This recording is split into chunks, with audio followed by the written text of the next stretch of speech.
बेली छकालै एउटा सुइना देखेको थिएँ। सुदूरपश्चिम बनेको देश बनेको त्यो सपना पुरा गर्ने हो र त्यो पुरा गर्ने पार्टी राष्ट्रिय स्वतन्त्र पार्टी हो। बोराजी बुझेको छौ कि नै?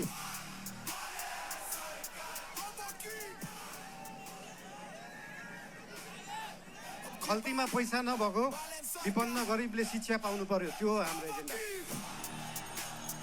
खल्तीमा पैसा नभएको विपन्न गरिबले स्वास्थ्य उपचार पाउनु पर्यो, त्यो हो हाम्रो एजेन्डा।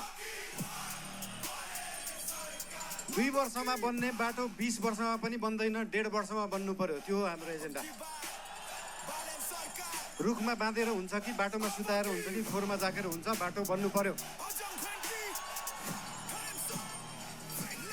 या त बाटो बनाउनलाई यो भेगमा मेरो भोट छैन, यहाँको बाटो किन बनाउने, यो भेगमा मेरो भोट छैन किन बाटो बनाउने। राष्ट्रिय स्वतन्त्र पार्टी सरकारमा गयो भने काङ्ग्रेस हिँड्ने बाटो पनि बनाउँछ, एमाले हिँड्ने बाटो पनि बनाउँछ, माओवादी हिँड्ने बाटो पनि बनाउँछ, सबै नेपाली जनता हिँड्ने बाटो बनाउँछ।